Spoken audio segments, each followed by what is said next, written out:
Hello，各位观众，大家好，欢迎来到我的频道，我是爱分享股票知识的 Lucy。今天是4月17号的复盘视频，我们来做一个美股的盘前分析。如果你觉得我的视频和你的风格相匹配，对你的投资是有帮助的，欢迎点个订阅并打开小铃铛，以便后续呢第一时间观看到我的内容。那 Lucy 周一的预测还是相当准确的。我们在这几天都做到了苹果和英伟达的空单，还有 SQQQ 的一个机会。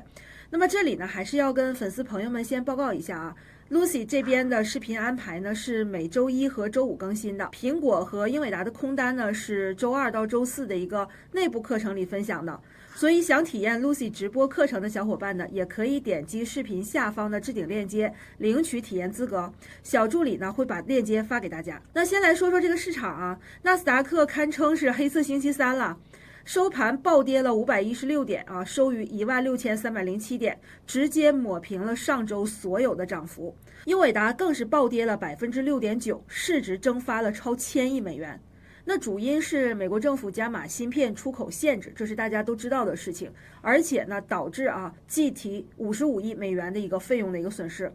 那 AMD 呢也是重挫了7.4%啊，包括美光、阿斯麦分别都是一个下跌的。特斯拉的话呢，跌幅接近5%，像苹果呀、微软啊、Meta 呀，跌幅都超过了3%。其实我们可以看到啊，七巨头没有一个能幸免的，包括中概股也是在劫难逃啊。纳斯达克中国金融指数呢也是下跌了2.7%。那实际上啊，是什么样的一个事情导致了这样的一个下跌呢？其实就是鲍威尔的一个鹰声啊，下崩市场。美联储主席鲍威尔昨天啊，直接给市场泼了一盆冰水。他明确表示不会为了救市而降息，并警告特朗普政府的一个关税政策呢，可能引发长期的一个通胀风险，甚至导致经济滞涨。那关键的一个表态呢，就是美联储优先是抗通胀，否认这个看跌期权是什么意思呢？就是大跌的时候去救市。那市场给出的反应是呢，讲话之前美股已经跌去了2%，那么鹰派言论一出恐慌指数直接飙升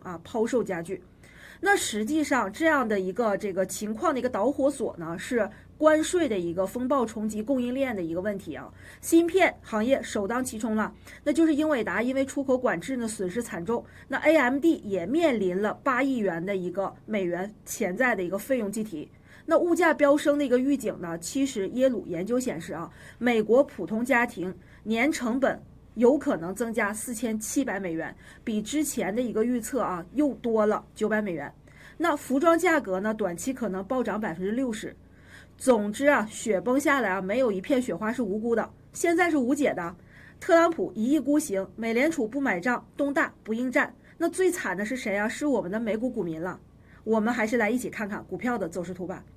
我们先来看一下纳斯达克日线的走势图这张图表呢是纳指日线。那我们可以看到，现在目前为止呢，纳指现在出现了本周呢这一天是这个上个星期五这个是周一周一此前 Lucy 在这个视频里面有提到过它的一个压力位就是在这个地方。我们上一个周的一个直播呢有讲到，这里是一步到位的，所以本周的一个这个周一开盘呢，它就是在这个地方直接开到了这个前一个周的一个最高位，那么就出现了连续3天的一个阴线这是第一、第二、第三，所以本周呢实际上也就是4根 K 线。那我们可以看到其实上一周的这个长的一个下影线呢，就本周就去来重新的回到了这样一个位置。那么这个就是之前 Lucy 有在视频里给大家提到的这样的一个下跌的一个走势。那么在这个过程中呢，其实它的一个短期呢，我们先以这一根 K 线来去做进退的一个标准。所以说在上方我们其实在这个位置呢是选择了一个做空盘中的一个做空，包括这一天的一个十字星呢，其实没有过多的去做一个方向性的一个选择。那我们坚定的是看空的一个走势。那么昨天的一个下跌呢，就给到了一个结果。当然呢，我们还有一个交易日本周，所以呢，接下来它的一个方向就是会继续的一个向下。因为我们看到美联储的一个态度的话，实际上对市场是没有看多的一些助力的，所以在这个地方呢，就是顺应市场的一个走势的话，会出现一个下跌的一个 K 线。那么这个就是纳指的一个走势。当然我们来结合技术分析呢，实际上我们的一个预判呢，就是由于啊这个前方它下跌过程中的一个反弹，其实在这个过程它就是一个平台位置。所以我们可以看到之前我们讲过，就是包括这个缺口这个缺口能被这一根 K 线补上，已经是补掉一半，实际上已经是非常强势的一个这个反弹了。所以在这个过程它补掉一半之后呢，它来源于市场的一个压力呢，一个是这里的一个平台的一个缺口，那么这里呢是有很多套牢盘的。那么第二呢，它的一个20日均线呢，也是它的一个这个做空的一个趋势线短期的趋势线。所以每一次接近这样的一个20日均线的一个位置的话，就是它的一个压力位。那么我们精准的能抓到这样的一个走势，实际上是一个非常标准的一个这个遇压力之后回调的一个走势。那么这样的一个回调的话，我们的这个经验来分析它下调的一个目标的一个价位呢，第一是这根阳线的一个位置，那么第二呢，有可能会去到此前的一个低点，这个空间呢其实也不小。所以说接下来的一个行情的话，我们本周就还有一根 K 线嘛，那如果说一根 K 线的话，它可能在这个位置的话，那么就向下呢还有空间，也就是说下周的话有可能还会继续出现一个下行的一个动作。那么在这个过程呢，下周一的话 Lucy 还是会录视频给大家的。那么在这个地方此前呢它过程中它这里会出现一个反弹的一个位置，那么它这一根 K 线是下到下方来之后呢又反弹上来的一个走势，所以目前为止呢这个地方呢应该算是一个好的一个台阶。所以昨天其实我们看到这个股价呢已经出现了一个破位之后呢又反弹了，所以它下跌可能没有那么丝滑和顺畅，它有可能在这个位置出现反抽之后再向下，那么它的一个运行过程呢，大家就不要说这个反弹又这个冲进去了。那么这个地方呢 Lucy 还是看空，所以它反抽的一个高度的话，那我们就要去看市场的一个结果了。那如果说不反抽直接向下的话也是比较常见的一个走势。那么这个就是纳指的一个走势，可能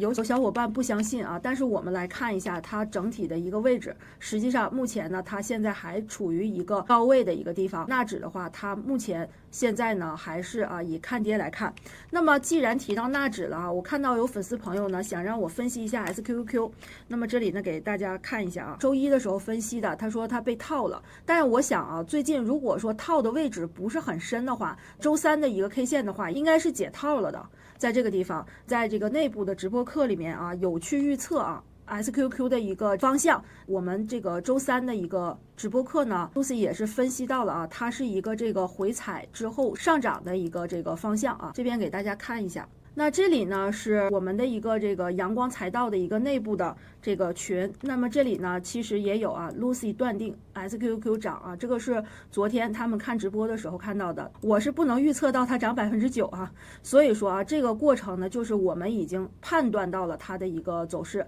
所以我们内部的一个这个会员朋友呢，他们都在这个地方如果说有参与的，应该是昨天14%拿不到10%应该会有的如果说敢去参与的。当然我们内部的一个课程的话也有讲过这一天其实也是一个参与的一个点，那么当时也提到了 SQQ， 所以说去分析它。那么后续的话，那我们知道 SQQ 是3倍做空3倍做空，所以它的一个属性呢就是如果说纳指还会继续下跌的话，那它后续的一个走势有可能是这样的一个 K 线上行它是与这个纳指是反向的，所以我们可以把这个图形翻过来看。那么这个就是当然我们的一个参考标准呢也会有不同，就是好比说这个绿线组它在这个地方，那么会出现你看它是第一次来到这儿压力位，然后呢回踩没有跌破之后呢出现一个拉升这里边 Lucy 也讲过这个位置是神龙摆尾。那么如果说从这里开始算的话，回调它又在这个绿线的这个组这个位置出现了一个支撑，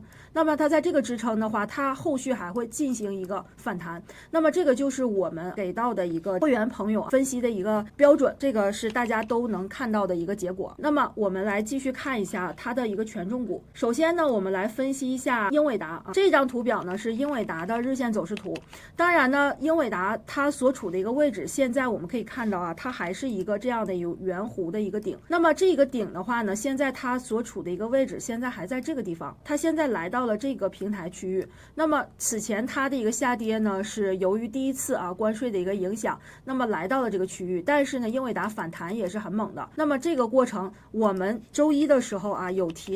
提到说它在这个地方会接近于它这个绿线组的时候呢，是一个平台的一个压力，包括这个此前Lucy 判断的压力位115就是它的一个高点。所以呢周一的时候也是出现了一个高开低走也是跟这个关税的一个反复的一个问题呢出现了一个应声的一个下跌，所以呢跟纳指走势是一样的一模一样的。那么在这个过程中，内部直播的时候周三呢也提到了说它是一个这个下跌的一个过程。所以呢我们有这个会员朋友听到了 Lucy 的一个预判呢，也是在这个过程中去买了英伟达的一个看跌期权。这2天的一个结果就是它的一个看跌期权，那么跟我们说这个提前买了，然后它的一个买入价格是 0.29 买的，然后 2.51 开盘的时候就卖掉了，那么 8.6 倍是它的一个这个结果。听了 Lucy 的盘前分析，它的一个这个 IV 的一个升高，那么秒出的，我们可以看到开盘的时候它是 2.6 左右呢，它卖到了一个高位那后续日内的一些期权的话，应该还是有其他的一个标准的所以说他拿到了他的一个这个结果。这就是我们分析预判英伟达的时候得出的一个这个看空的一个期权所拿到的一个结果。当然英伟达昨天的一个走势的话呢，其实它也有盘中出现了一个探底在这个地方呢我们放大来看一下，那么这个地方我们可以看到它前期的这个下影线呢，目前为止呢它现在又来到了这个地方，而且呢这个下影线它单针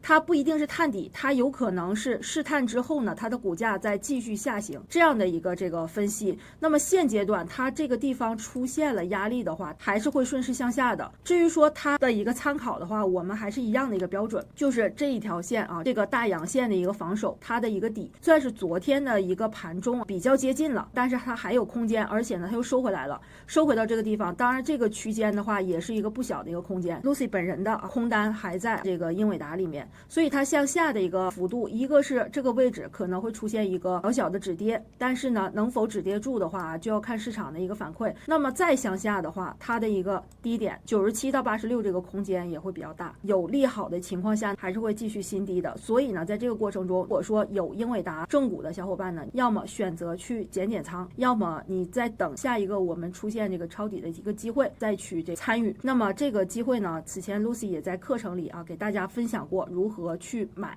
如果说想学习想听Lucy 直播的小伙伴或者说想进一步学习技术分析的，这个本周有内部老师有提供的一个课程大家可以去申请参与一下。就是我们这个4月15号就是本周嘛，到19号有这个寻找龙头的一个这个分析方法会给到大家。那么在当下这个市场，我们的很多方法是可以用在这个市场里面的，去给我们自己做一个保护。另外呢，下一周从22号到26号有这个交易龙头的一个系列课程，那么也会给到大家去讲解这个市场到底如何去交易。这个是 Lucy 团队老师为大家精心准备的这个课程，有想学习的小伙伴呢一定不要错过这个过程呢是会有这个一些方法能用到当下的一个行情。这个是对英伟达的一个分析。那么接下来呢，我们来去看一下苹果公司